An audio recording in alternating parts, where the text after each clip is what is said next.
Welcome back to the podcast. We're in the art studio, episode 8, joined with Jimmy Burns. Say hello. Hi. So, pirate radio station. Yeah, let's get to. What made you do one? I just said there a minute ago. You needed time for that. Time and money. I had the time, I didn't have the money.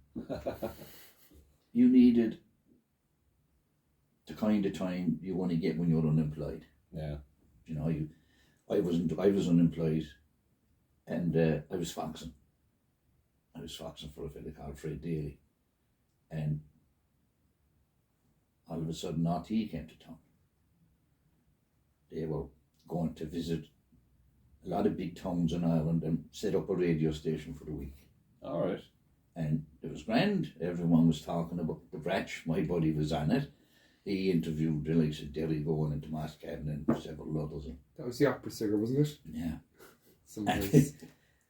Like, he was nearly crying when the Friday came and they closed down at 4 o'clock, like, you know. And I said, Jesus, Bratch, I could have one of them set up in 5 or 6 weeks. And you go, wait, piss off. He said, how could you do that? I said, look, I'll make it my mission in life. A month later, I was on to Ollie Tobin in between, because Ollie was the genius behind it. I was only supplying stuff. You need one of them. I got the transmitter off a ship in Bantry. Don't even ask what we came off. So we had the transmitter, but you just don't go into Dunnes or in any Tassie Brian's or any place like that and say, I want a 750 volt transformer, please. It had to be built, you know, and they're not easy to build.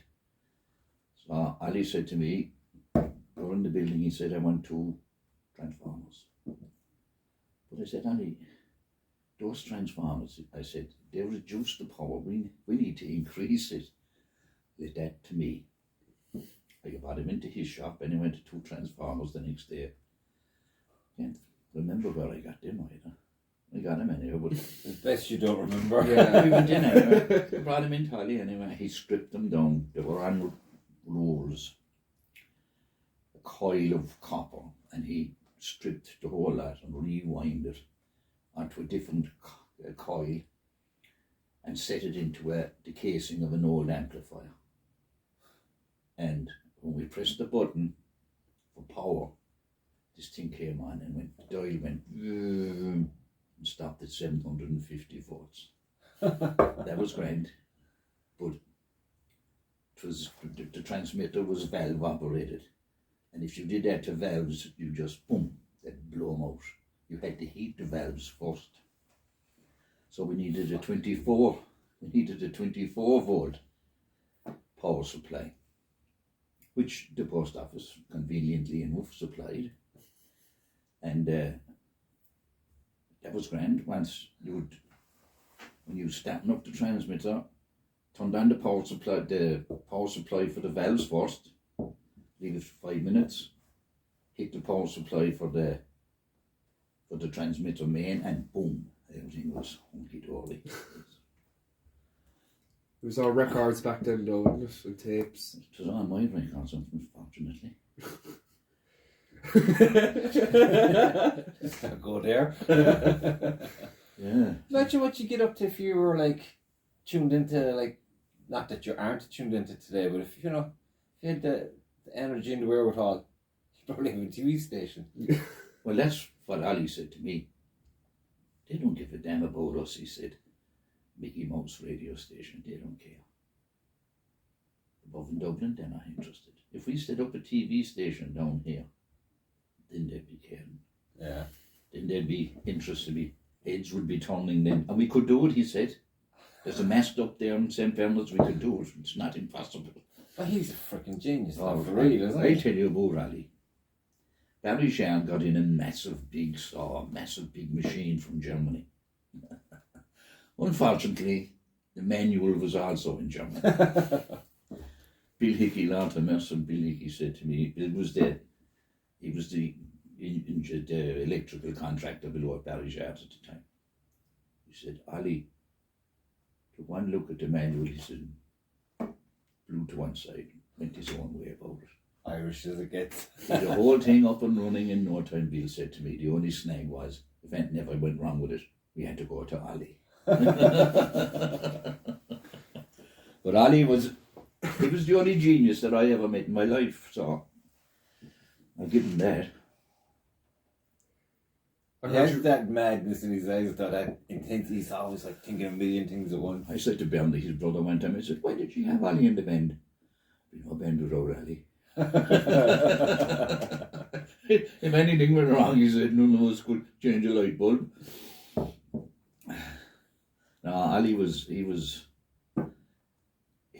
really top notch. Like he was wasted, really. You know, he made a fortune there out of that, and it just tells you the kind of society you live in when something that was 100% illegal at the time, the CB radios in the cars. Oh yeah.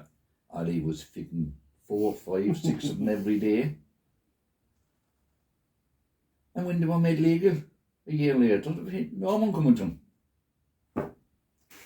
They didn't want them when they were legal. When they were illegal, everybody had them. Where's the crack in that? Well, how long did the radio station last for? I mean, how long did you keep it going? 3 years. Jesus, 3 years. Fuck. And when it closed, I got a letter from the council.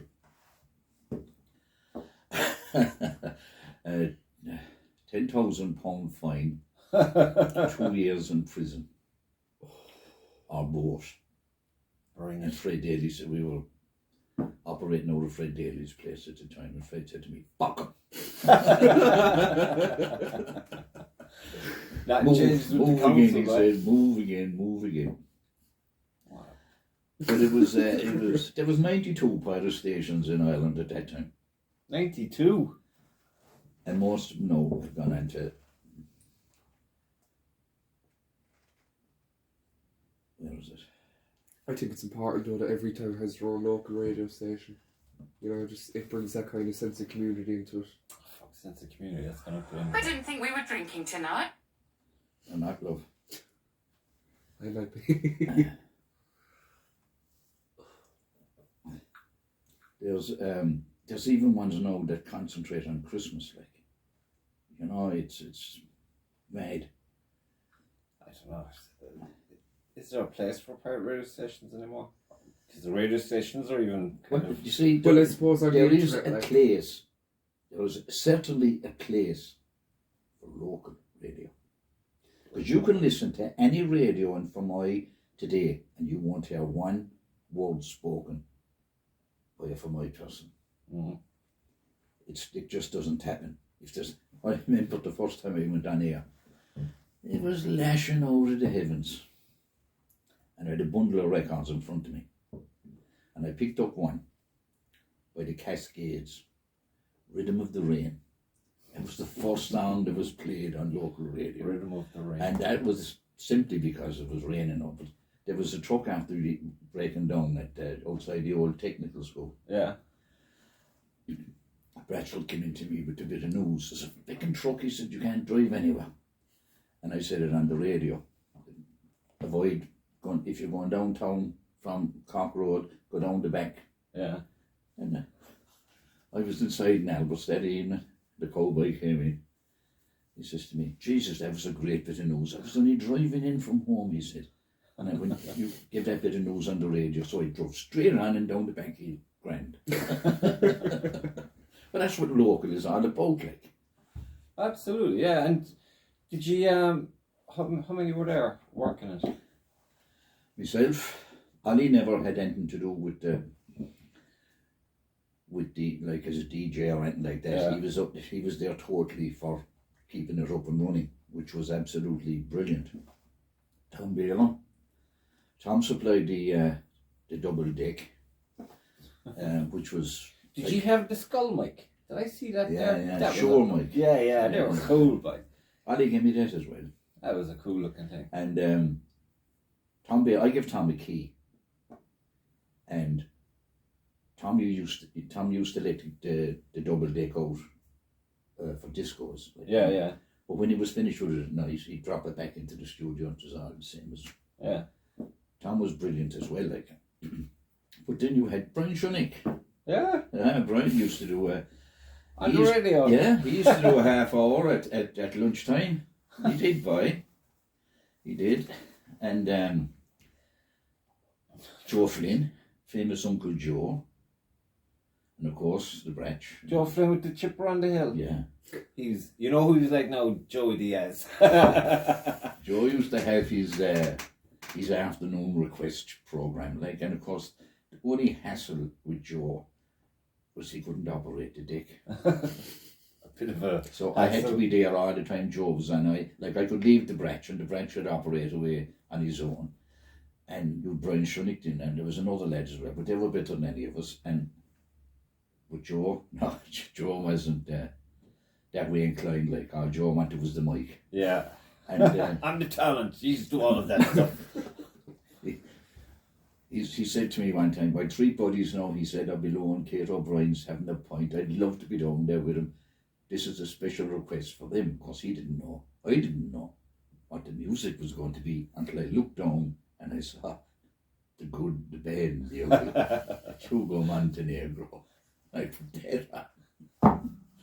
Well, there was an argument above McGrath's that night. Who was the ugly one?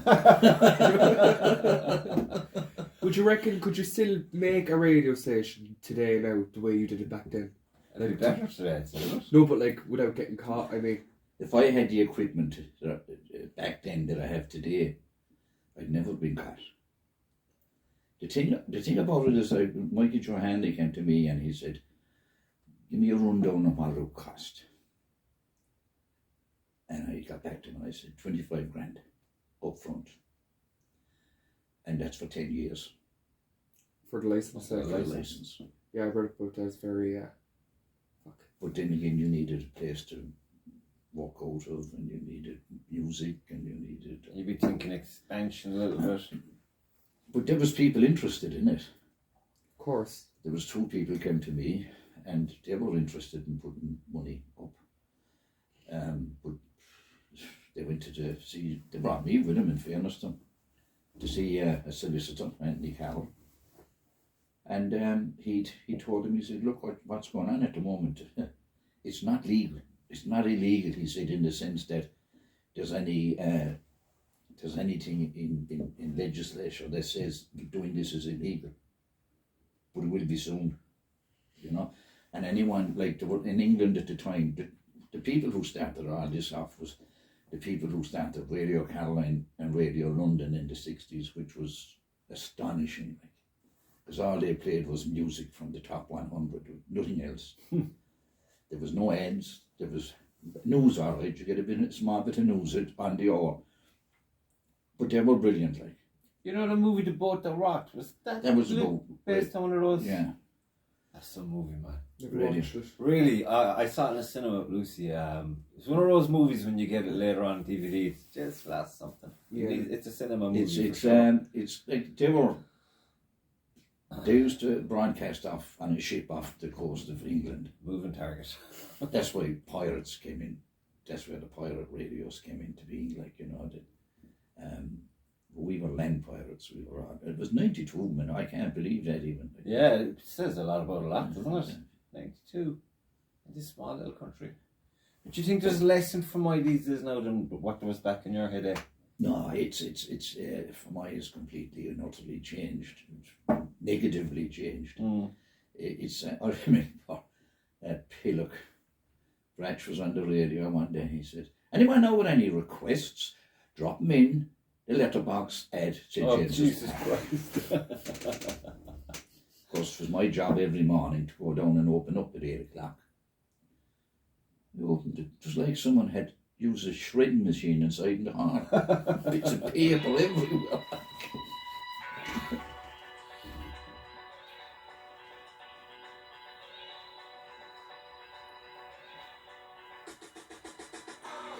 I'll give you all Who's that? the... Huh? Who's that? It's Rolling Stones, no? No, that's not the Rolling Stones. What? Moby. Moby. The fucking Rolling Stones. Elvis over. That's from... I don't know, I've listened to 2 of their songs in total. That's from The Born Identity. Oh. That's my notification ringtone.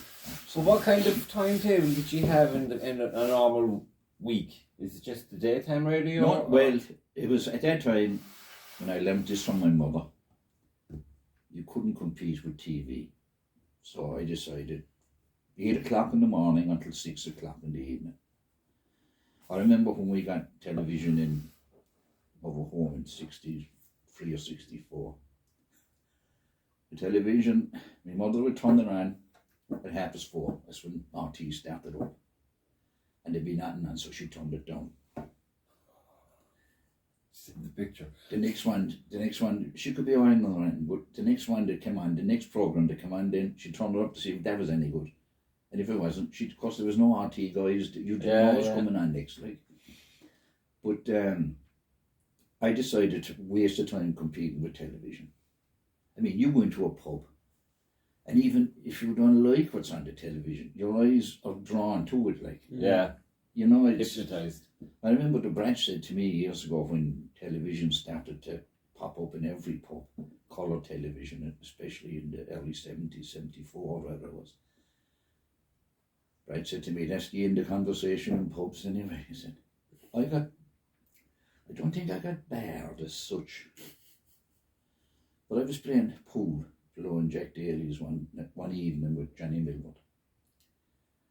And there was a load of old women sitting around watching one of them soap things. So I turned off the telly. Oliver Hickey went, you, not serving you no more. So I said, Oliver, look up at the telly and look under it. For news and sport only. That's not news that was on. It's not sport. Yeah, it's Either take down the sign and change it, or let it be. Still wouldn't serve me. And Jimmy Connell would serve me, Jimmy Carty would serve me, but Ali wouldn't. And to make matters worse, when he was serving in Alberts, he wouldn't serve me either. And we were great buddies, like. You know, that's the killing thing about it. We were great buddies. How would you look?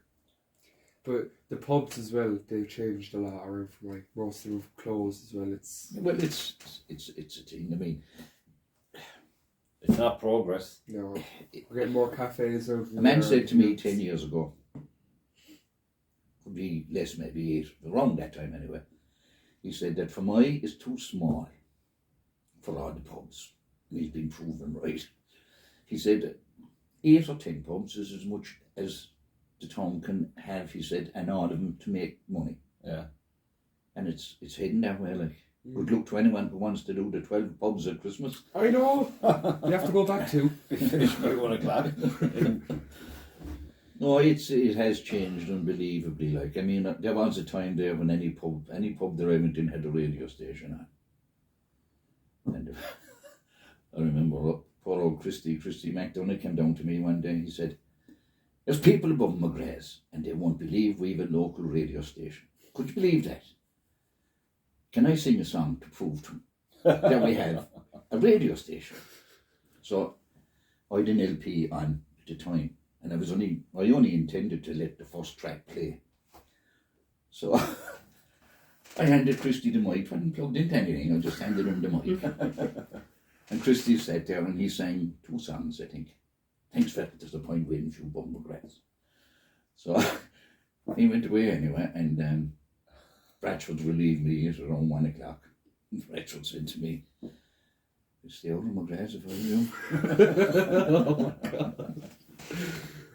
John was after recording the whole thing above and off the radio, like. So I went in anyway, and Christy and his relations were on the left-hand side as you go in the door. They were arguing away, mate. That's not Elvis, it's me. I'm only after singing it, he said. And then I said, you out of your mind? That's Elvis Presley sing. I tell you, no, it's not. If he was still there, obviously he wouldn't get, because it didn't click in between. McGrath was looking at me then. You're somebody. What could I do? Like, my options were limited. I stopped the lights. But like every pub up north, every pub then started paying for the heads. Oh, that's I, good. I had to kind of get it a little bit small, bit professional, and picking out music to suit the ads was a great, like for example, Albert's, Yeah. the pub on the crossroads by the Dubliners. Good. What's his name? Slattery's motor sales. Paddy, where I got all my petrol from in the bad 80s. Paddy was paying €30 a week or something like that. There was him and Jim McCarthy were paying big money. It was big at the time for us. The rest of them were paying a fiver. Just for Bernie Tobin now. Bernie was, I don't know, would we have gone off the ground of money for Bernie? He met me and he said, Jimmy, what was that music you done last night? About 9:30 this morning. He said, 9:15 maybe. I said, that was Pink Floyd. What in the name of God are you putting on Pink Floyd at that over the morning? Jesus, he said. No. He went off the back, came back and gave me 50 quid. He said, you buy the whole top 20 for 20 quid. There were about 19 shillings or something at the time for a single. And he said to me, I don't care what you buy with the rest of it. He said, all I'd like you to get is Neil Diamond's greatest hits. He was a big Neil Diamond fan. And that was grand. He was happy out with that. But people were like that. Like Fred Daly was the same. We were working for Fred at the time and he never bothered. I mean, Fred used to come in and put on these nudes up on the wall. And I said, Fred, this isn't that kind of a studio. Frighten the place up, he said. Frighten the place up a bit. The guy said, look, it's your building. I'm not going to argue. But that was grand until Dickie Stretch arrived a few days later to take a photo for the Cockman. Christ. Oh my God. I can imagine. And every time Dickie, Jimmy, I can't look, you have to take that down. That'll be. And he'd go to take a picture of the equipment and that left. But that was it. Like there was. You've a very fucking narrow bandwidth to manoeuvre within. there was something happening all the time, and that's what we had a party, a Paddy's Day party. That was the big mistake I ever made. It was never recorded. It was priceless. Record everything. It was priceless now, and we got crates of beer from all the publicans. Like God Almighty, there must have been a dozen crates of beer inside the place. Got you big Jack Devine, he'd drink half them. Jack Devine from the big mansion around the hill.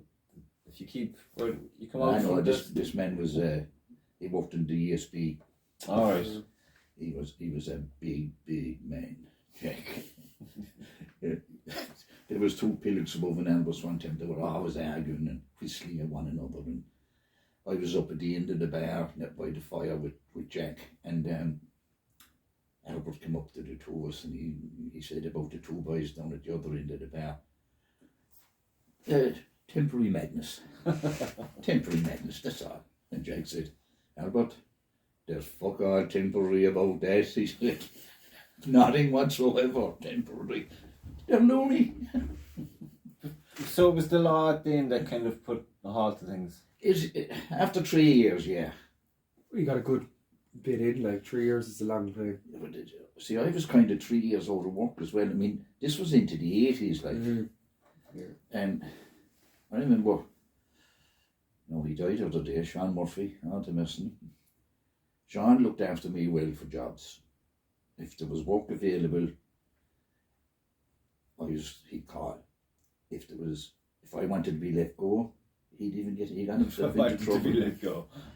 Well, if there was no work, if there was no inside, I had kind of an agreement with Sean that if there was no inside work, that Bones had no inside work for me at Christmas, pay me off at Christmas, and I'd go back in April. Mm. So I had 16 weeks to collect my tax, which was lovely. But Sean was one of the best. But there was a lot of kind of things going on around the town at the time, that could have been dealt with a lot better. Like, I mean, people objected to I was being asked months afterwards, after it closed down in '83, 82, I think.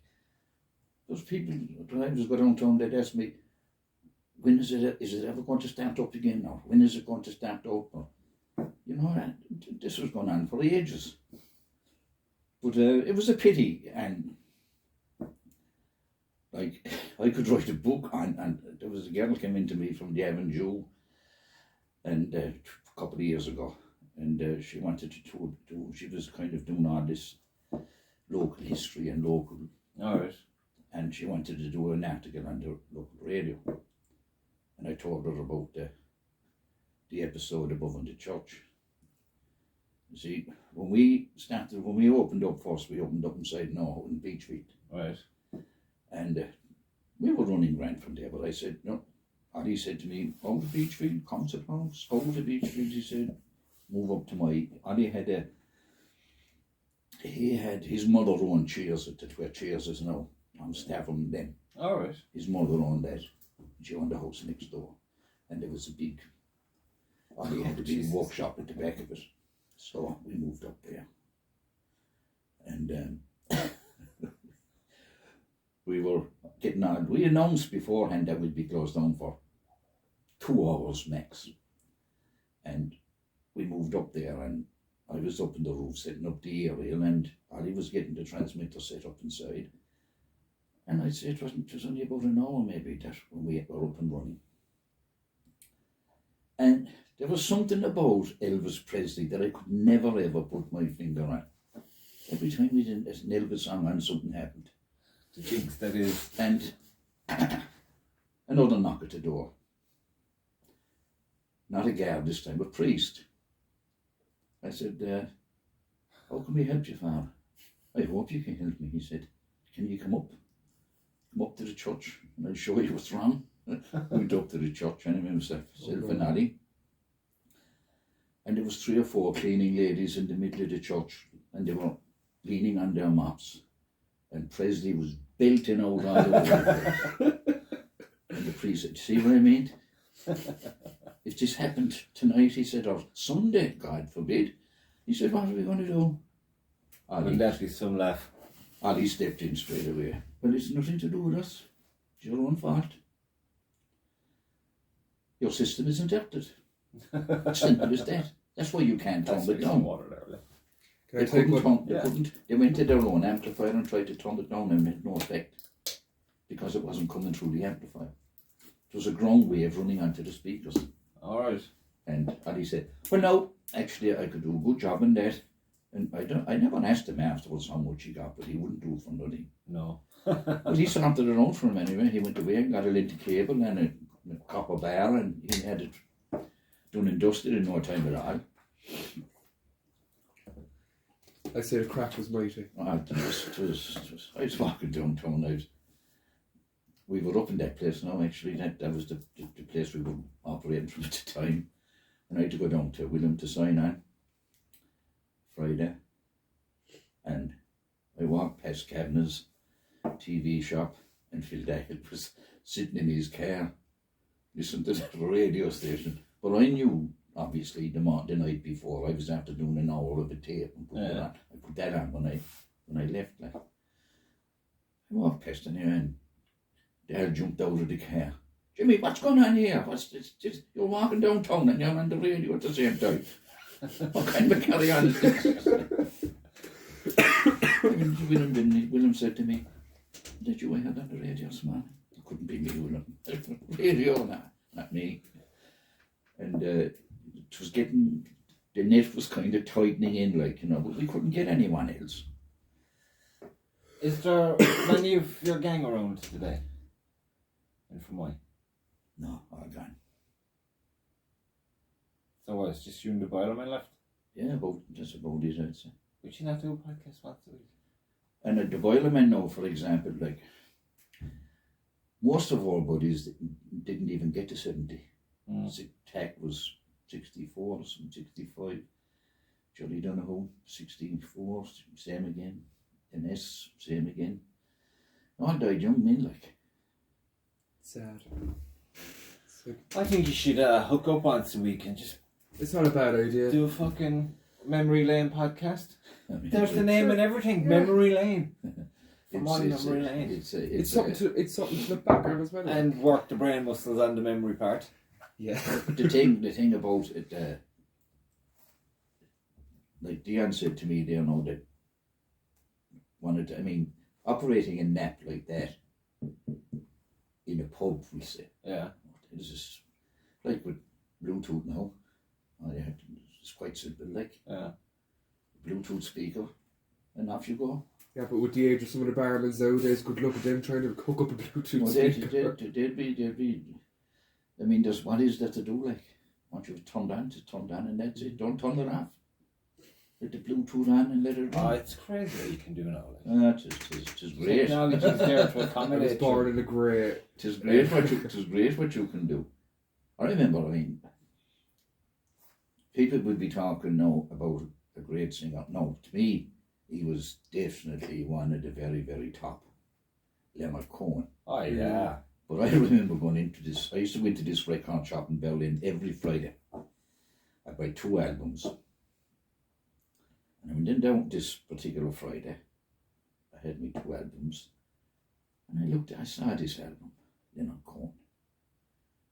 It looked like Beethoven or one of them weird albums. And I said it to the guy, he said, "What's he doing in here? I never heard of him." This was about 87, I'd say. No, it was 67 or 60, either late 67 or early 68. He said, "I haven't a clue who he is. I don't know where he comes from. I was told to file under rock, and that's what I did." So I kept going back to the shop, and after about 5 or 6 weeks, I went in there and he'd nothing that I wanted. So I said, "Look, I'll take the Mystery Man." I said, "Mr. Cohen, I'll take that." And listen to the Shaker since. Yeah, he's class. His last album was unbelievable. Yeah. Unbelievable. That True Detective, that was brilliant. The way they had him in that. He did the music for every episode. It was like you get an extra bit of the song or something, an extra verse. He had him on that blacklist. Did they? Yeah. I'd say every big show kind of had him at some stage. Sure, his song was on one of the Marvel movies as well. Yeah, Everybody knows. Yeah. They had That's him. a great He's been in quite a few TV episodes. Criminal Minds. He's Serial a class Killer. actor, in fairness. I'm Young Men. That was on Criminal Minds. A woman came up fitting. to me actually when I was in the shop and we were talking away in the line, to the checkout. And she was saying, "So what kind of music to listen to? Oh, Leonard Cohen and all that depressing guns." How do you attract all the crazy stuff? She was fucking mental. Yeah. She was saying that shit is just all negativity, right? You don't need that. You just need happy stuff. Leonard, he put heaven in our All place. these happy people are deluded. Do you want another beer, Dad? He put heaven. Will I get him behind? Yeah. Cohen, and he was on a tour of Australia back there way years ago. And he met up with Bob Dylan in Sydney it was on one of his albums actually, the Live in London album, I think. What I loved about Leonard Cohen's albums, the live albums, was that he'd tell you a story about the song as well. Yeah. But they were talking, and he asked Dylan, how long did it take him to write Blowing in the Wind? Dylan said, in 20 minutes, half an hour, something like that. And Dylan said, how long did it take you to write Hallelujah? 17 years. I kept tweaking it and changing it, and it was 17 years before I actually got it recorded. Christ. It's like going around with the Mona Lisa. But he was a class act. But the words, he's some man with the words, isn't he? Oh, the words are crazy. No, even, he's just... I listened to Cohen most nights, and Cohen, Dylan, the Beatles, the late Beatles, later on the albums like Revolver, maybe I might go back that far, but...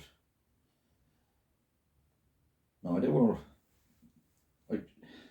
And of course, every DJ's favourite song has to be American Pie, because it was 7 or 8 minutes long. Timmy Raz loved it because Timmy could put it around the deck and he'd go over to the bookie then or go to the bar for a pint. Epic. No, I think you should do a podcast once a week. And I think the Boilerman knows. He says to me yesterday, I've hundreds of DVDs at home. He said, and would you believe it? I've no DVD player. His DVD player broken. I'll get him one Monday or Tuesday.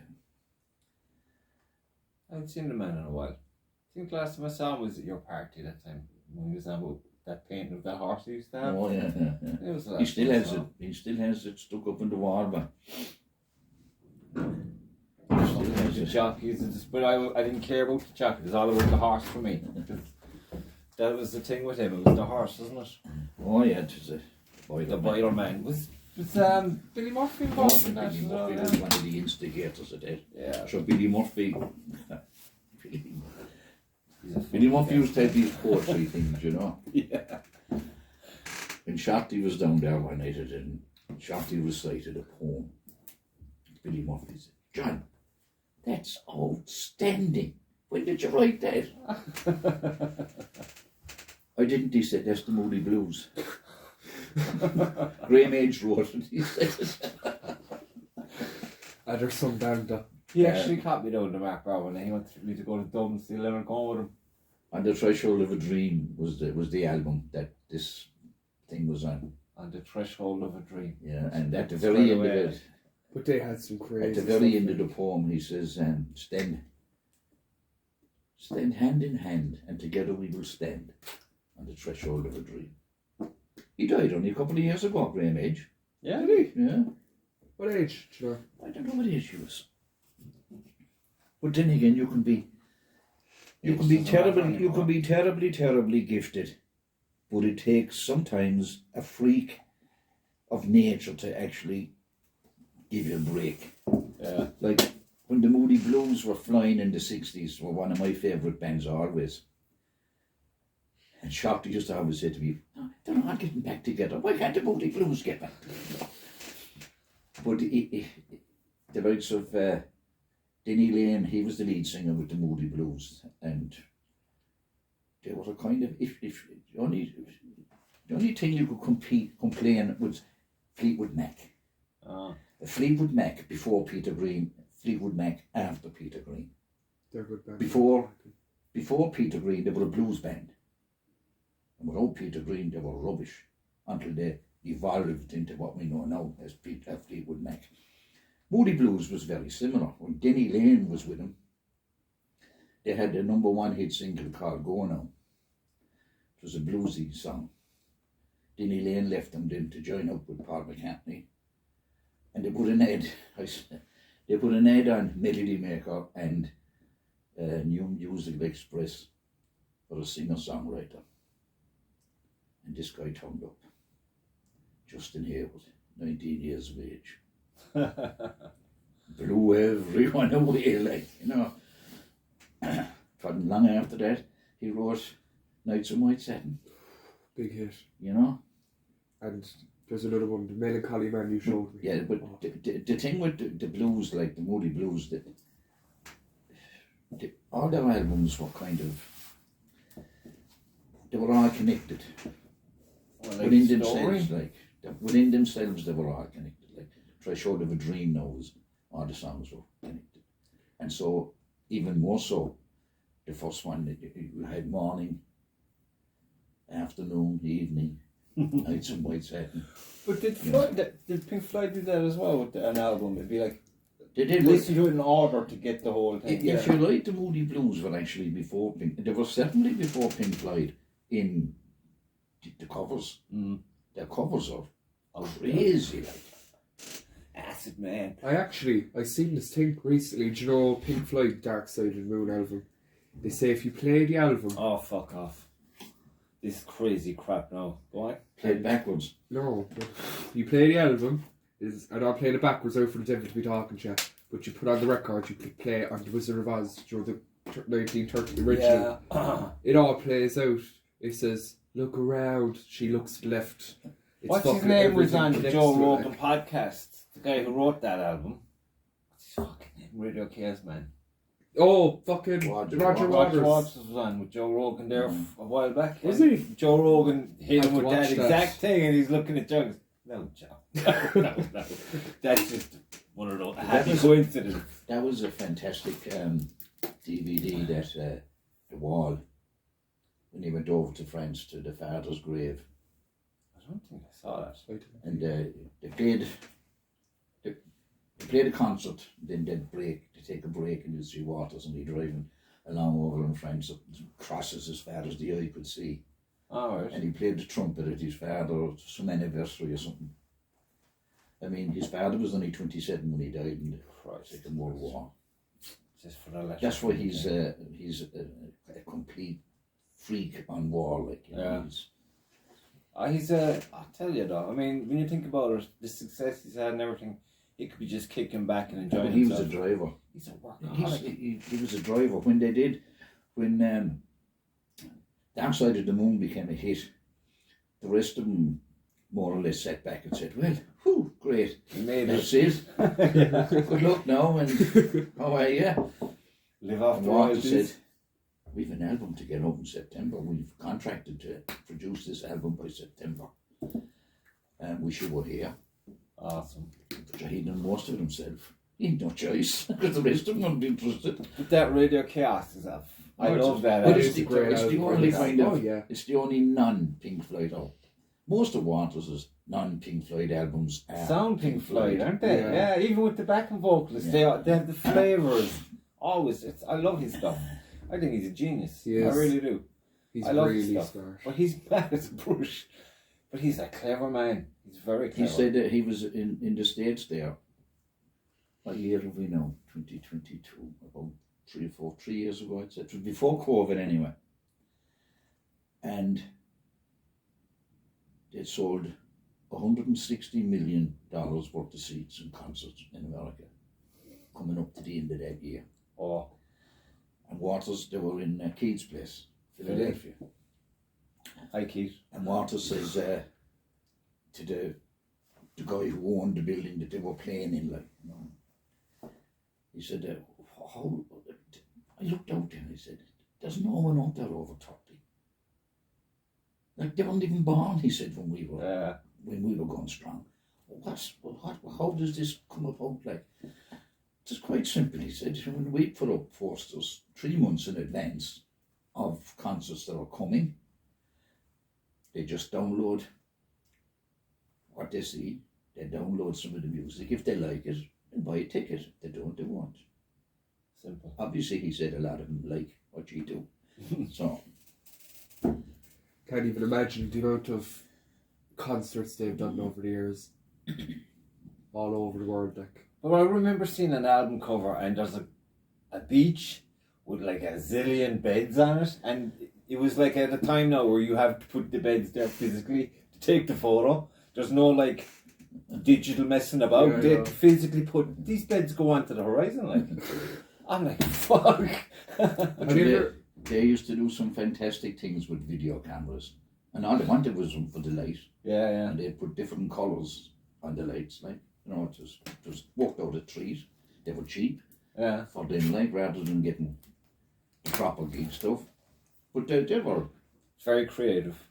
I like them. but Bernie Tobin didn't like him anyway. Did he not? But he told me, sure. He said, who was that? Oh young yeah, man? but maybe that was just that hour of the day. And he Yeah. said, that time of the morning. He said, Jimmy, you have to be putting on this. I'd say if it was at night time, at that time of the night, he'd be happy out.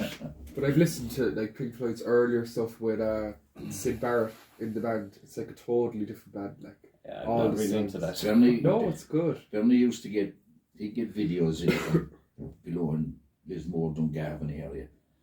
That were matches that were recorded. He'd show them that evening. You know? And he had this match anyway, Man United and Ipswich. And he knew, of course, I was a Man United fan. And the place was packed, waiting for this game to start. And when I was going in, he says to me, Jamaica, man, aren't you? I won't tell you the score now, he said. I know you want to get a bit of a slag in it to start. Bear with it. Oh, fuck. I was only saying it to him, I know it was a few conversations ago, because he thinks like, sure, when you were growing up, it must have been a million years ago. Me, like, I'm like, that just tells you that's the how it technology that has happened between the 80s and today. I'm It's seriously a different world altogether. Like, Bernie was right when the game started. United conceded a goal after 3 or 4 minutes. who are they playing? Ipswich. They Ipswich. conceded another one then 2 minutes later. And there was a load of Martin O'Keefe and a load of Liverpool fans. Big laugh, and, that's grand, and then bang, bang, bang, bang, bang, bang. Is that the 6-2. 6-2. Did you watch that interview with Ronaldo? I didn't bother me ass. I seen a few snippets. And A waste of time. I mean, I'd never get that time back again. Complete. I mean, Keane was the very same. I mean, United owed an awful lot to Ferguson. But he caused a lot of hassle there as well. He caused a hassle with Keane, he caused it with Beckham, Stam, Yeah. and he should never have brought back Ronaldo. He only brought back Ronaldo because he thought he was going to City. That was never going to happen anyway, according to City. They were miles away from signing him. But look, it never bothered me about what a fella did in his own time, as long as he did it on the pitch. And Ronaldo did that long enough. Yeah. I remember going to Stamford Bridge one time to see Man United and Chelsea, and I came out of Fulham Broadway tube station, and as I turned left to go down to Stamford Bridge, there was a big crowd, must have been over 100 anyway, coming towards me. I thought, Jesus, is the game cancelled or what? And I stopped one of them and I said, what's the score? Where are you going? Oh, George isn't playing at home. This was after doing a run. I didn't know where he was. Fuck. He was in London or somewhere with Miss World, and Having a that time. was was the you. When you're the best. That was the end of them. The end of them. They wouldn't go to see the match, but this wasn't playing. Couldn't understand that. Well, a flair player can make a difference. He was a flair player. Yeah, but you have to have. I mean, I remember one time, Arsenal were playing United. Arsene Wenger was interviewed, and he said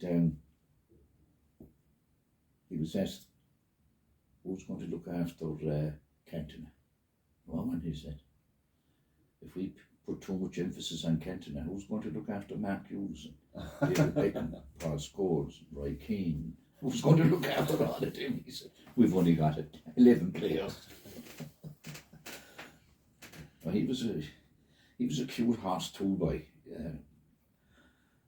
He said he was asked one time, what did he think about Wayne Rooney going to Newcastle United? And he laughed and smiled and he said, oh, he's going. But he's not going quite that far. Wayne Rooney, he's a weird looking cat lately. Have you seen him? He's like his face. Like I say, his skull is trying to burst out of his face. What the fuck's going on with that? Like, Rooney did the business, and he did do the business. But he could have been so much more. Maybe he could, but he has to live as well. I don't know. There's time for that when you're Ronaldo retired. isn't. Ronaldo is trying to. You can't get time back. Like, no matter how hard you try, it's gone, and that's the end of it. And I can see the two said, no, Messi was a cute hole, like, when he decided that his time was up, he didn't decide, when Barca decided that his time was up. He could have gone to probably Real Madrid. It wouldn't have been unheard of. He could have gone to Italy, he could have gone to Germany. He went to France. People say, oh, more money. Man is a billionaire. Just drive up there. Man is a billionaire. What does he want more money for? He went there because it's cushy. Yeah. He's only in first gear. You know, playing at the French league. No, they've some of the best players in the world. But they're not. And could end up winning the World Cup even. But very few of them are actually playing in France. Yeah. Mbappe is the only one, isn't he? And I wouldn't rate him that highly at all. It's a tough time to be a Man United supporter, though. I don't know. I mean, Like the way I look at it's going on there. we had 26 fantastic years. Like, Yeah, I suppose. When you I look can at always that, say that I was at Croke Park. Yeah, but you saw George Best play, for God's sake. I was at Croke Park when Cork won the hurling and football double in 1990. And I was in Barcelona when United won the treble in... Fucker fired me. over the treble. He fires me. Yeah, First time to I the ever DR. fucking fired. We're out watching the treble in the session bar, and he's on to Gary then. Oh, he's here. Tell him he's fired. Fuck's sake. Oh, you poor fuck. Well, you had to be ruthless in those days. My fuck, if you saw what I was there, just up on the roof getting stoned all the way from Cork in the tracksuits. How's it going, boy? Okay. Nothing happening down there. It's just a clocking game. Which was all the stuff that I was picking up at work that was keeping the radio station going, like, you know. That's why you were there. All the bits and pieces, like Transformers, and they're not 5 a penny, like. No. And Jeez, David would have been handy. oh, they were. I remember I got one time above in the Metropole Hotel, the swimming pool. They were building a new swimming pool. They were after buying a place next door, an old service station next door, and there was a subby in there, and to say he was useless now would be a vast compliment to him, like. But he went bankrupt anyway. He didn't show up for 2 or 3 days, and everybody was looking around. There was a jackhammer over there. Oh, I belong to this. And all I wanted was the transformer. So I grabbed the transformer anyway, before anyone else could get it. I went out through the Metropole Hotel swimming room and out and back down to the quay. And Denny Redhen's car was parked on it and stuck the transformer in under the car back wheel. That was grand anyway. We were walking away. We came out that evening. Denny started the car. Oh, wouldn't go back like. What's wrong with that? I got out anyway. I just beat him to it. I should have known better, he said. He should have known better. Shady at it again. Yeah, but you spent many years on the building, didn't you? Too many. Too many, right? Too many. The full slog. Which I was giving Brian Riley a hand one time when he was building Studio Fiona. Oh, yeah. And of course it was only around the corner from where we had the studio. And I was only testing. Oh, yeah. I was only doing testing at the time. And I put on this LP Jim Reeves. I said, I'll get half an hour out of that anyway, and I'll go over and see what the boys are doing more. I got over anyway, and they were all fucking laughing when I walked in the gate. What the fuck is wrong? What's his name? Turned the radio up. Donny Cashman turned the radio up, full blast. Welcome, welcome, welcome, welcome. Started. Jim Reeves, welcome to my world. The needle got stuck on the everybody was in stitch. But it's funny things like that. You'd be freaking out. Fuck, the quality's not great, but someone's having a laugh about it somewhere. Oh, that's funny. But that was only a test transmission. Yeah, Nobody should have been. Your mother really nearly. And this was above at home. This was, I'd say, the first week we were on the air. I said, I'll drive up now as far as Watergrass Hill and see if I can get good sound off it. And it was grand. So I went into the what's it above the fair tree above the Watergrass Hill. Grand sound anyway. Drove back down. Went into Albert's, and at that time inside in Albert used to have a radio just inside the door on the left hand side on top of the bar. Yeah. One big radio now. And my friend Mr. Hickey was on duty, and I tuned in anyway. 208, bang bang bang, same frequency as Radio Luxembourg, but Luxembourg didn't come on till 6. We went off at 6, so it was grand. Tuned into Radio Luxembourg, and as soon as the Beatles came on, Hickey said, "Leave it there, get away from it, leave that radio there." So no problem. And that was it. The Beatles album was playing away, and all of a sudden it just stopped, and you could hear this noise, and Oliver put his hand out to the radio to tune it. My mother came on the radio.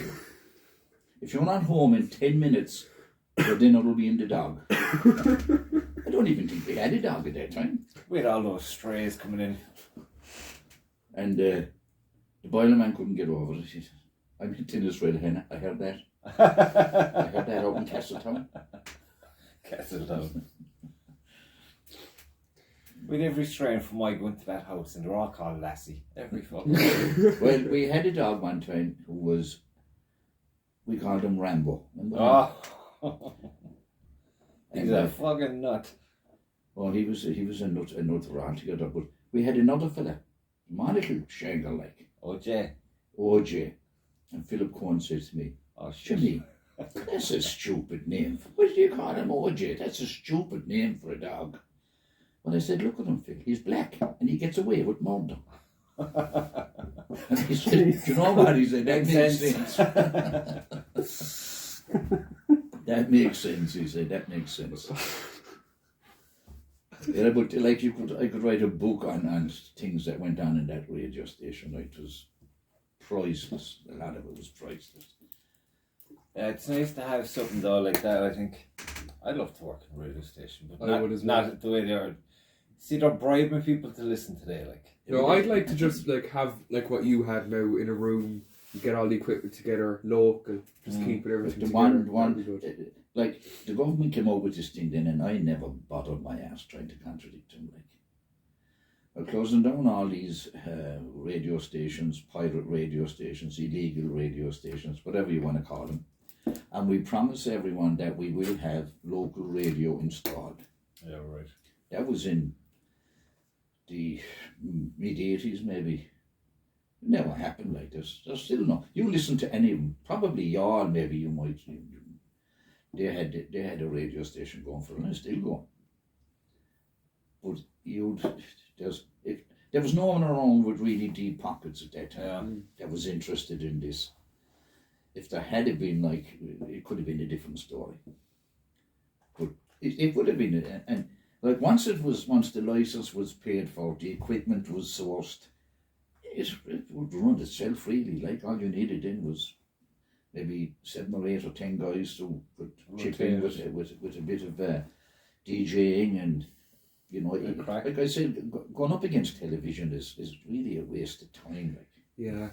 It But when is you're doing it for your own kind of self-enjoyment.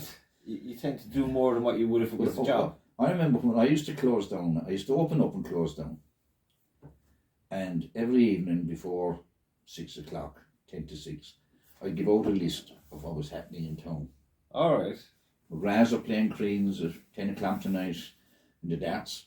There's a pool competition on below Kevin's. That's good though. And that was given out any organisation in the town that had a meeting or whatever, all they had to do was to pass it to the branch, and he'd pass it on, and the branch knew everyone. Like, everyone knew the branch, and the branch knew everyone. I remember one time I was inside. I was supposed to meet the branch inside in Lumber's, and of course, as usual, he was 10 minutes late. I didn't want to order a pint for him because I stood up in the chair and I looked out the window and I could see him far side of the bridge. I ordered a pint for him straight away. Getting into a cab. 25 minutes later, no sign. I stood up again. He was halfway across the bridge, talking to someone. I said, for God's He's a sake. good talker, wasn't he? Yeah, but he knew everybody. Like. He's like, Are you he famous? knows everybody as well. I stood up again. The third time I stood up. You were flaming by the time you got there. He was just at the end of the bridge, like. And he was talking to someone. Sounds like a character. And asked him to the phone. He didn't even talking on the phone or not. Rightly so. His son Ficelli got him a beautiful mobile phone. And the branch, he'd stamped up the phone to make a call. As soon as the call was finished, he turned it off. Trying to phone him, like, was trying to phone the Taoiseach. The hope of getting through, like. Following me. Do you know that time the house was on fire? Did you lose much vinyl in that? I didn't lose that much vinyl. I lost a lot more vinyl when someone robbed it out of the... At the time, I was Loads of vinyl, like. very, Now that you mentioned Brian Shunik, I remember him coming over to the house and he had this cool, like a leather blue box, and he opened it up and he had all these single vinyls in it. But Brian used to do a lot of DJing, like. What did he? Yeah, in the evening. Really? Yeah. Oh, yeah. Surprise. Brian was, and he was good at it. Because Fred Daly said to me one time, he was listening to Brian on the radio. Why can't you play music like that? With all your weird shit. Yeah, everyone, when you start doing something though, everyone wants to tell you how to do it, or you should be doing this. And It's you, irritating. yes, you know, they won't do it themselves. But you have to freewheel, like if you don't You have to. Just go to your, do your thing. You're going down the wrong road. Like I mean, that's why a lot of the DJs that were on Radio London and Radio Caroline, like John Peel, and they were picked up off of the pirate station. Yeah, I bet. You know. Jeez, there's a lot there today. It's like a therapy fucking thing you turn on. There's no music. It's just all blah blah blah. But the culture, you were on about the culture of the town. I remember when I came home from England from 72.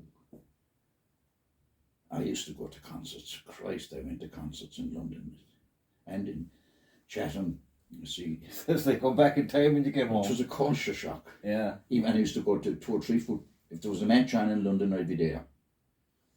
You know, there was no football on a Sunday. To Saturday, Tuesday or Wednesday and Saturday. That was the run of it at the time. But I go to the 3 of them. I come home then, I couldn't even watch it on the telly. And instead of going to concerts, I had to be content with listening to the loudest whisper and Buddy Nelligan. Oh Christ. So there was a massive culture shock, like, you know, I mean, we went to see concerts in Cork, all right, but I mean, when you go to the Royal Albert Hall and then you go to the City Hall in Cork, it's a small Chalk and cheese. Yeah, but with all the talent that comes out of this country, you think they'd accommodate it better here. Which they do accommodate it well in Dublin. Dublin is just one place. Everything is Dublin. Like you know, if Rory Gallagher was reared in Dublin, he'd have been like he was a smash. You couldn't get in. You couldn't get tickets for a Rory Gallagher concert in Germany. You Yeah. couldn't get tickets like. They were a good kind of barometer of measuring the music, weren't they? And you couldn't judge really, like Dublin. Sharply said to me one time, "What do you think of U2?" I said to him, "They still haven't found what they're looking for." Bonner's got a book on And it. he said to me, "That's the best answer that I ever got off of anybody." I said, "Would you like? I miss all those people. Like, there's only, like I said now, there's only myself and the Boilerman left. We go for a few pints on a Friday. There used to be 10 of us there one time. There's 2 now.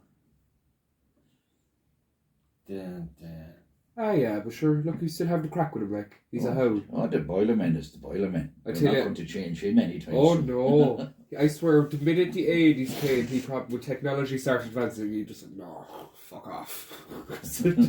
Like you told me, his wife got him a lovely Oh, the phone. phone is the phone. He has a grand Samsung phone. I wish I had my brick back. He can't text or not. Shorty had the same phone.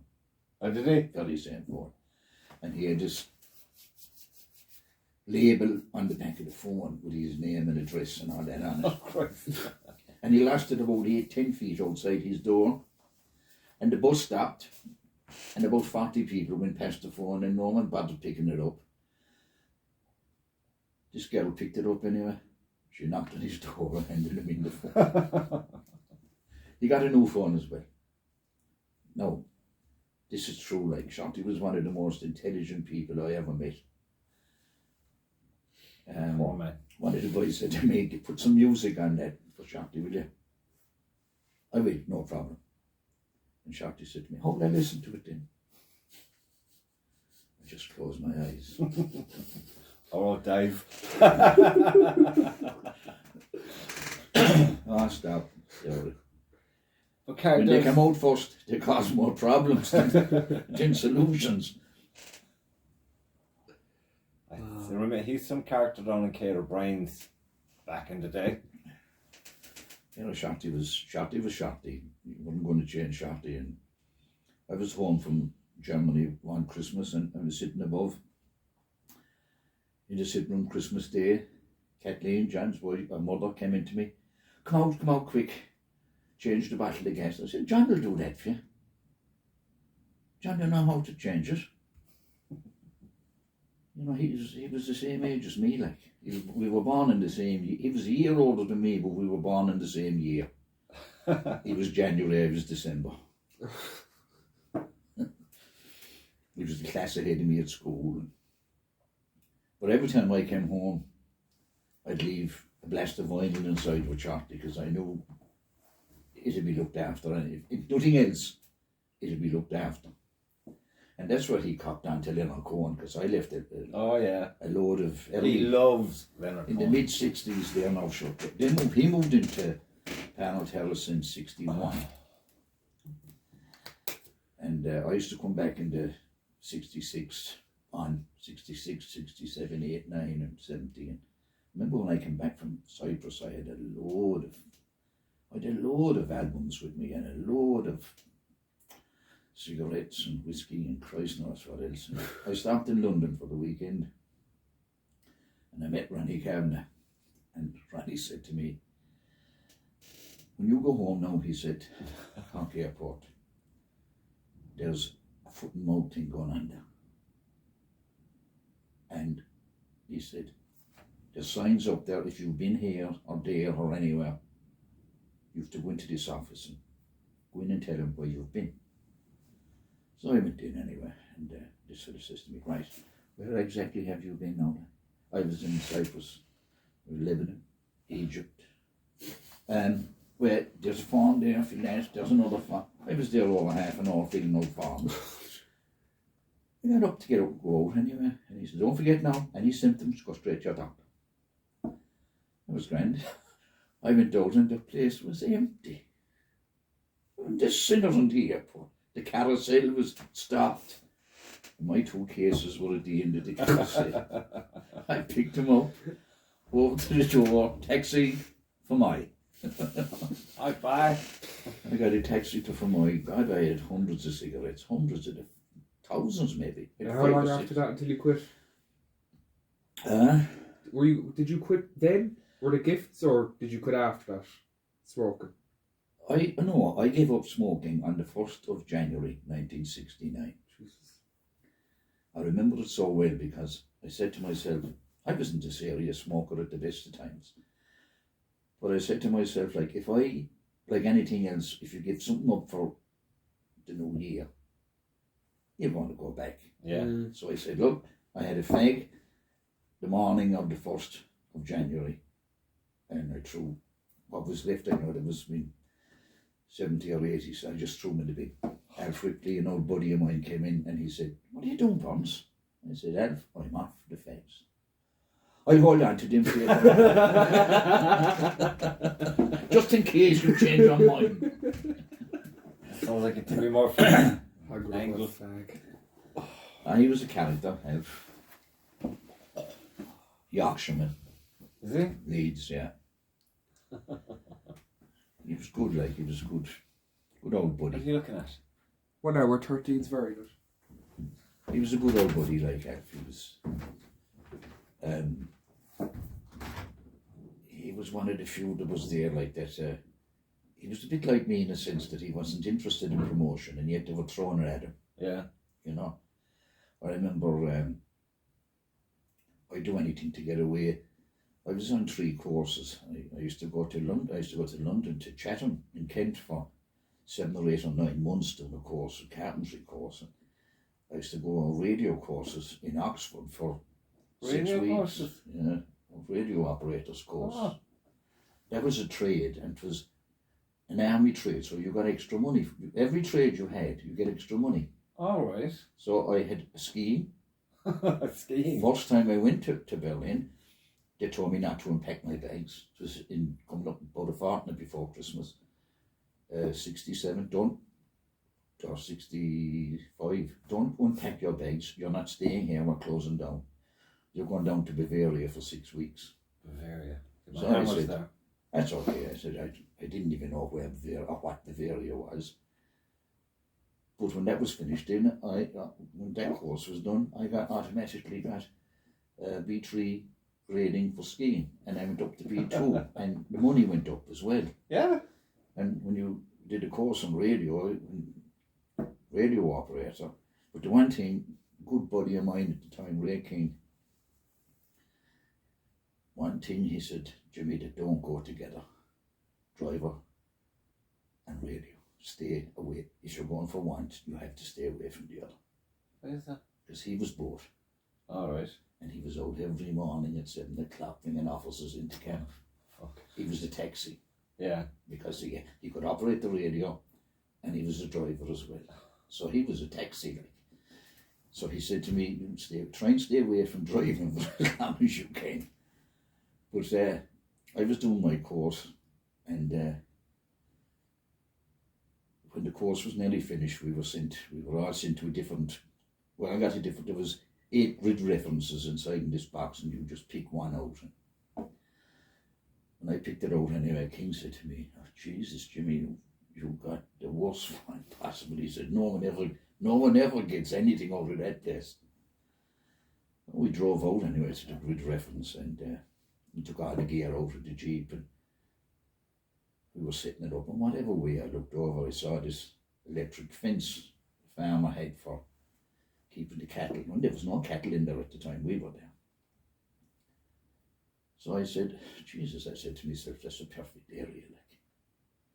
Only you had to connect it to and if you connected it direct to the transmitter, you blow it, this thing gonna come.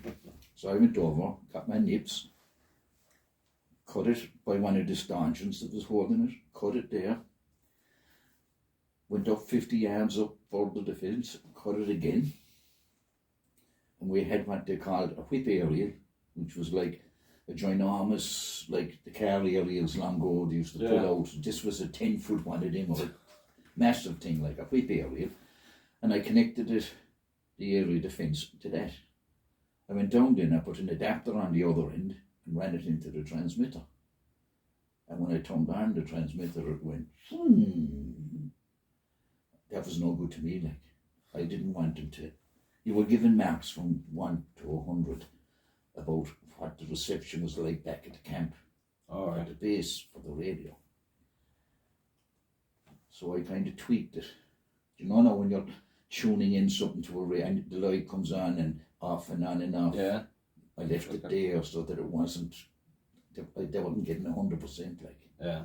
That was great anyway. Transmission received, closed down, moved back to base. So we closed down. King said to me, Jesus Christ, Bones, you're going to be in big trouble if they find out about the fence. I said, there's no trouble. I said, there's an adapter there, and we just connected the two of them up again, and everything was hunky-dory. You couldn't even see where they were cut because they were behind the post. Yeah. That was grand anyway. We got into the camp, and there was a sergeant there, Higgins, never forget the man. He looked at me and he said, how the fuck, he said.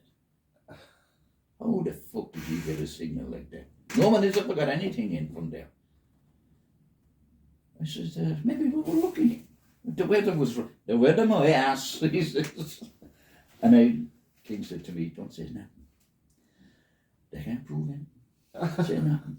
So I said nothing. And that was grand.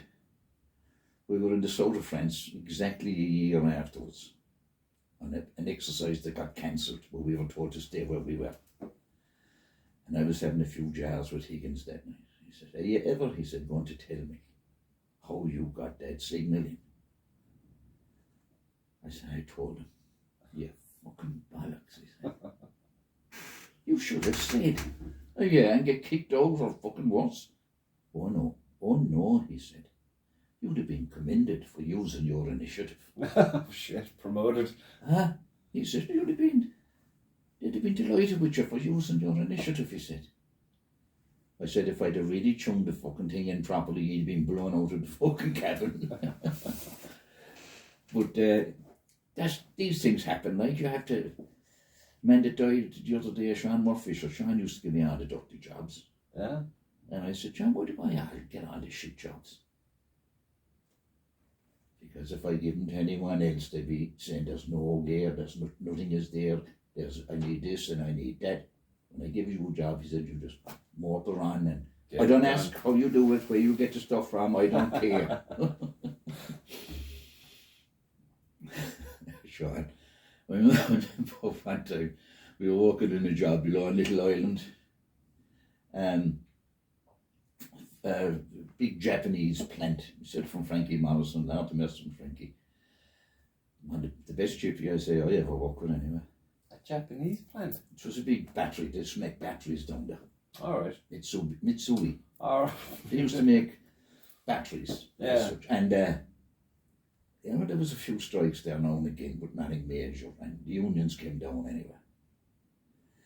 And the reason we said from Frankie went in there first day was because I said to Frankie, it's unusual for a builder to be looking for carpenters during the August holidays, you know. Mm. So when we went in there, I met Tommy Mackey, and Tommy said to me, look, you know we're stuck, we wouldn't be looking for carpenters otherwise. He said, we have to have so many bases ready for steel by the end of August, early September. I look after you, he said. The lodge, get the lodge. Lodge at the time, I remember it well, was £12.50. And in today's terms, it doesn't sound a lot. Mm. But you must remember that a pint of Guinness was 19 pence. Yeah, that kind of put into perspective. 19 pence. And that was grand anyway. We walked all hours. And Frankie, I remember Frankie saying to me when we were finishing up for our stint of holiday, he said, Jesus, he said he'd look after us, I hope he does.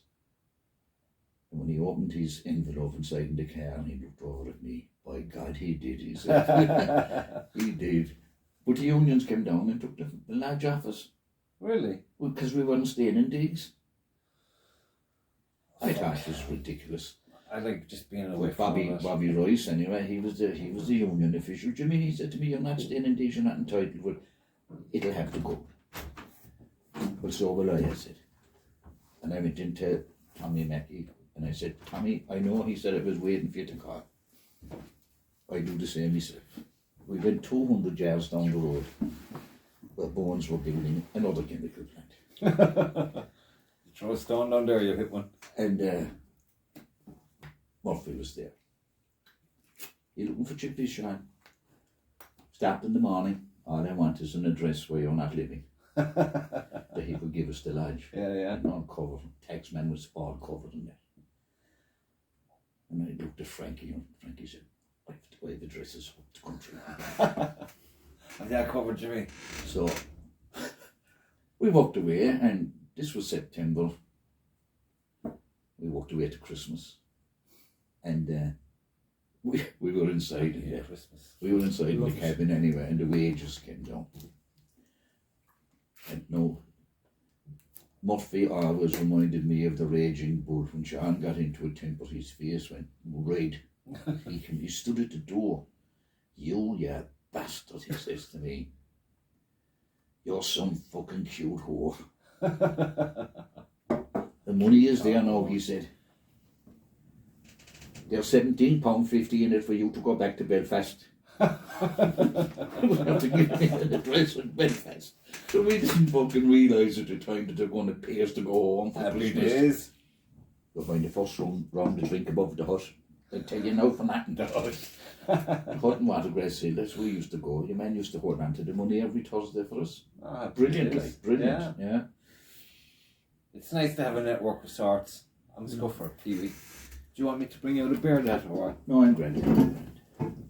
Yeah, this fucking box. How long do you think we'll go to vid? Sorry enough for taking up your time, Dion. Just so Pause it. Okay. See, it's a pint. Shit, is that dry? Fuck, that's dry. You'd say maybe, are you getting hooks for them guitar? Oh no, you're not, yeah, what do you think? I don't know, they're the least of my fucking worries now. So what other nonsense did you get up to Scallywags back in the day and from my daddy, oh? I fell off my stool and Ali came up with this suggestion that we should have an aerial running off of the Protestant Church steeple. Oh, Jesus Christ. Just ladder all the way up. I said, I'm not going up it. He was, Oh God, he was. He had a Even buddy as thinking well. about going up that steeple, I'm getting sick. He had Is a- that the church that's by the Wimpy by the park? Yeah. He had a buddy That's- as well, Willie Scannell, and when we got this transmitter going, I didn't know it was going. It was up in the Wally's bench. The two boys weren't even, well, they never spoke English when they were together anyway. It was all gigabytes and megahertz. Gigawatt, yeah. Whatever. And she said, that sounds good, Ali. And I'm scared. And I can't hear fuck all right anyway. What do you mean it sounds good? It does. That's a strong signal now. That's very good. I said, Ali, could you plug something into it so I can actually hear it as well, like? So, we got this big ghetto blaster then. And he tuned it into that. And sure enough, the music was playing and it was coming out of the radio. So Ali said to me, head off along the town there now, he said from Woody. This was at fucking 12:30 at night. The car radio test. And we headed off anyway. We were going around and we went up the back hill. Right down Emmett Street, right down past the wagon and down Cork Road, and we were coming to the old guards barracks was where the community centre place is now. And who was standing at the gate on the called Nan? And all he did was he took off his head and scratched his head. I did get a blaster up on my shoulder. Willie was walking alongside me. 1 o'clock in the morning. What the name of Christ he done it all, like.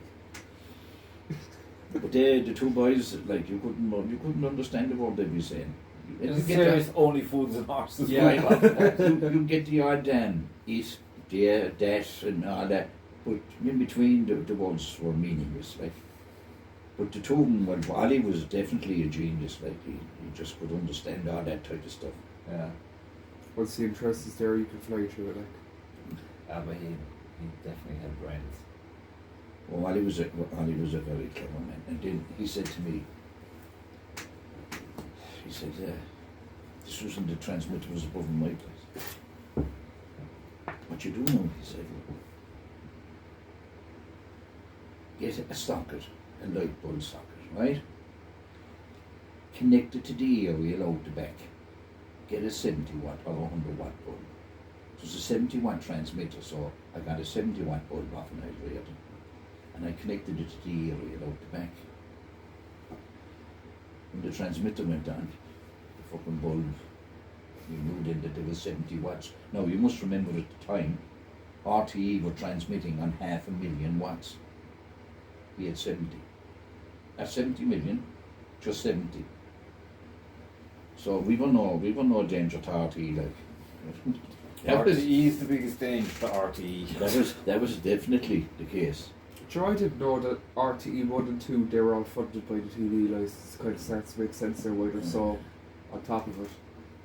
But the thing So with in mind, it's a shit. the thing with RTs, it's like everything else in this country. It's Dublin. Years ago, when there was when before they brought out RT2, when they were bringing out, they did a survey in Dublin to see would you prefer now if she had BBC or RT2. And of course, all the Dubs said, oh, we'll have RT2. They already had fucking BBC. So obviously they're going to go for RTE. So they got RT1 and 2. And the rest is they say, we got nothing down here. I mean, I used to travel down to Dungarvan and Lismore to watch a football match. Oh. You know what I mean? Like, just crazy.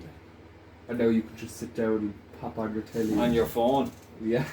Sure, if you go on YouTube now, some of the most riveting documentaries are all BBC. Some of the best. That was always the case. Like, you don't have to go on YouTube for that. You can go on BBC's app and they've everything going back over the years on it. Like, you know, it's but then again, having said all that, like, you don't have to go anywhere near the BBC's app or any other app. Just go on BTV. No, go on the BTV app. They have everything. Thousands of films. Even now, when Thousands I'm of documentaries. like a documentary, but I'm not watching it, but I'm hearing it. So it's like a podcast. But the BTV has thousands upon thousands. I don't know. They're still making them. Yeah, I think it's you should definitely do something. When you have the phone and all, you can do with a computer now once a week. So if I Environment. had the gear back then that I have now, I would be really sucked in. Like, Suck yourself in, son, dude. no, it's I haven't the time. I'm making the time. You fucking kidding me? You haven't the time. You plenty time. Been in the hospital now a fortnight for a week, so There was an interesting documentary right away. Yeah. Hospital today with Jimmy. The Wi-Fi shit. and the Wi-Fi. I don't use Wi-Fi in the hospital anymore. It's because shocking, though. when you're going into hospital, you don't know where you're going to be, and the more people that come in during the day, the Wi-Fi just goes down, and when they all go out in it, it goes up and up. But I don't bother with the Wi-Fi. I use my own data on the phone. Yeah. Better I get 80 gigs a month. I mean, I use Wi-Fi all the time at Sure, home. everything is online now. Even on jobs now, there'll be fucking WhatsApps and shit. There's no phone calls even anymore. It's all messaging. Oh, yeah. I get a thing on my phone. It's just unlimited download. That's it. But it's simple as, like, it's way more efficient. You know, It you is. text it, it's just But that- everything goes way more fluidly. It takes a lot to shock me now, in fairness, but that app shocked me yesterday. It's And I good. was, the thing that upset me was that I was in the wagon and I couldn't. I was talking with the boilerman and I got in. That's what happened earlier on. They sent me a text. Notification. Update your app. And it's the only app as well. Yeah, it isn't.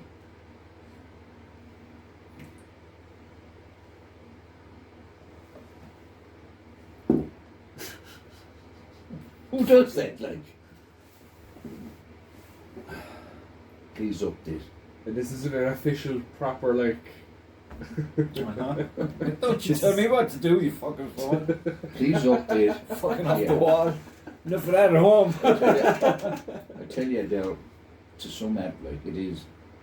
Some, I have a love-hate relationship with technology. Even things like the phone, it's like I love what we can do with it here today, and what I'll do with it over the week on the computer and all that. But then it's like other little stupid things like million notifications from crap. I'm unsubscribing from all these things, and you can't unsubscribe from the fuckers. They're hitting you from every angle. You can unsubscribe. There's no problem.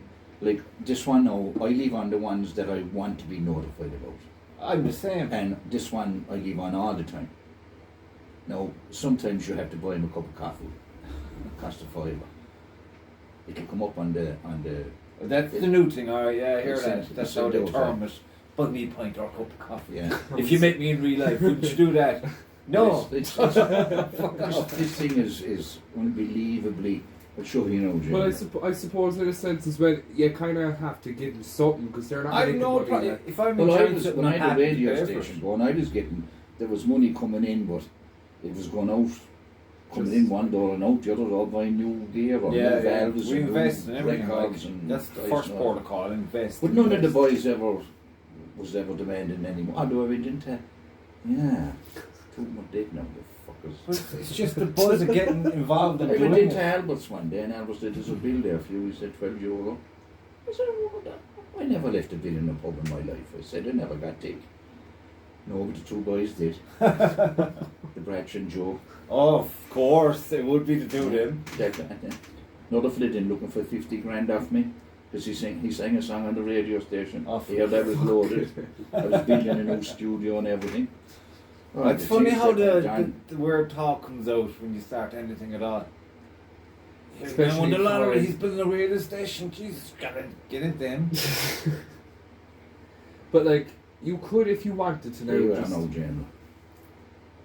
Just type in ITV, BBC, RTE, Sky. I get nothing done if I do that. It all comes up. I'm And, already. I mean, everything is 4K or full HD or. Now if I get 20, 30 minutes, I'm going for a cat nap on the couch. And I'm delighted with that. Jeez, we were lifting those fucking caps on the wall today. Shay was helping the customer. Big boy, no Shay. I was like, thanks for. Is that a Kilworth? Or not? Yeah. Up the road. I was giving it everything and it was going nowhere. I was like, There's a race in all at night on ITV. If I want to go full screen, I just go up there like that, tap that and it goes full screen, get rid of that. Picture was isn't that a horse like a donkey? hidden over that is somewhere.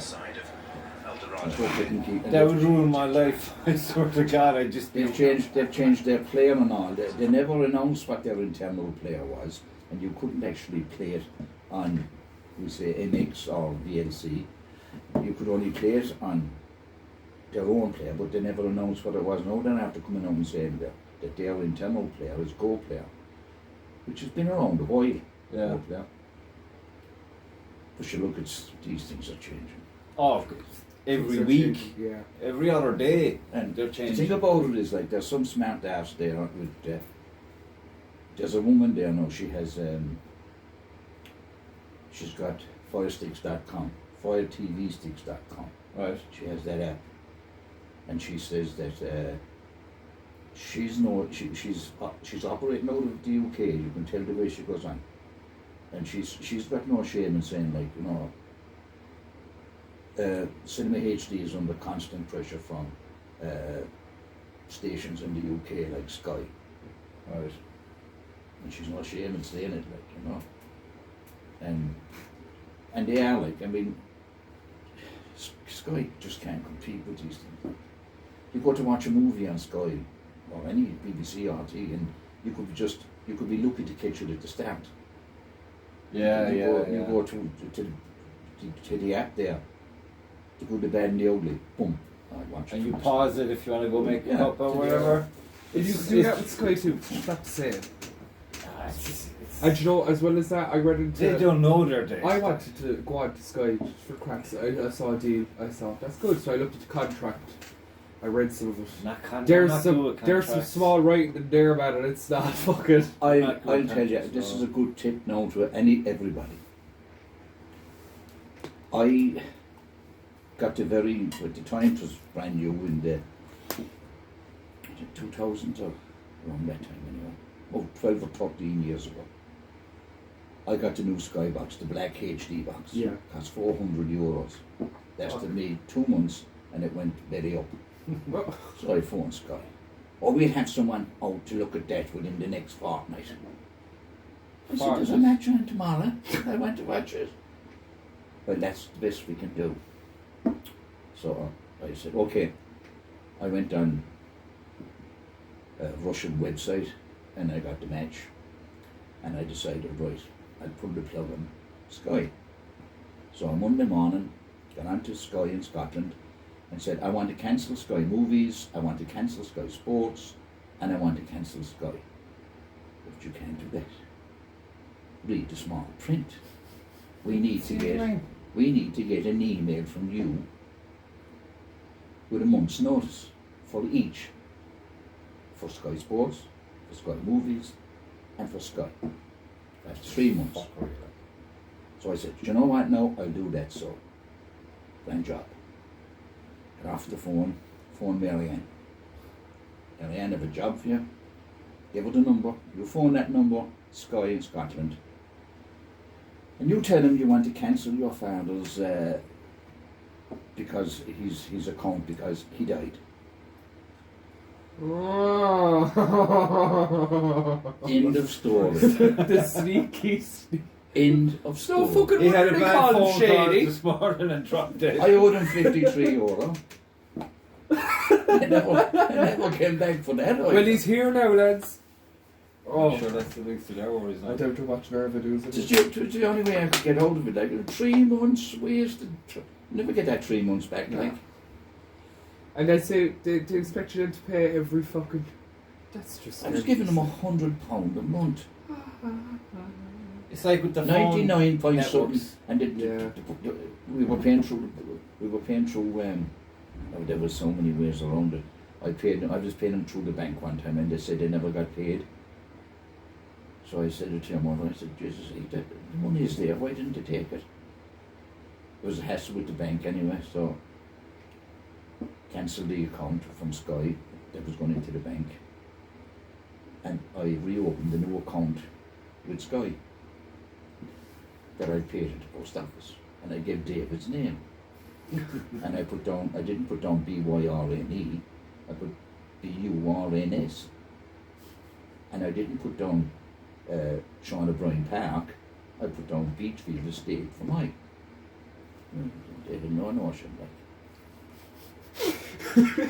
And I walked away with it. Paid through Shunix every month. Until I decided I'd had enough and Good No, luck. I don't like contracts.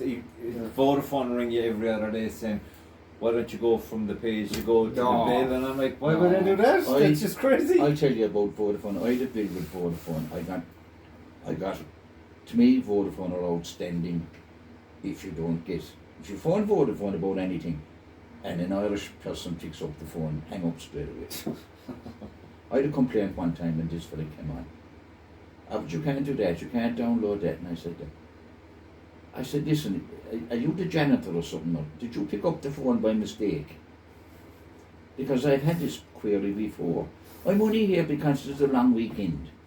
Well, I said, look, I'll hang up so and I'll call someone with a bit of sense on Tuesday. That was the end of that. If phone not answers, they'll You're set you sorry. up straight away. They'll set It's you true, up. that. They'll set you up straight away, like. They're very, But I Fuck phoned them. him. I phoned him As there. possible. Abigail. When I gave Abigail the fire stick, she said she didn't. I was already after getting what you call it. I was already after getting the Vodafone thing. no. I got the Vodafone TV. It was €25. TV, Yeah.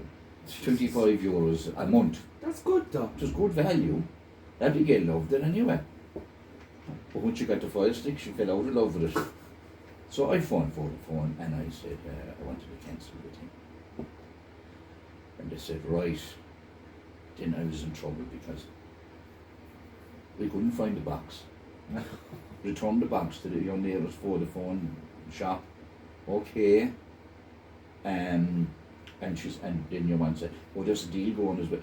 At the end of the day anyway, my bill went from €75 a month down to 40 With the new deal. with the new, and I never handed in the box. You know? So you're still paying for that?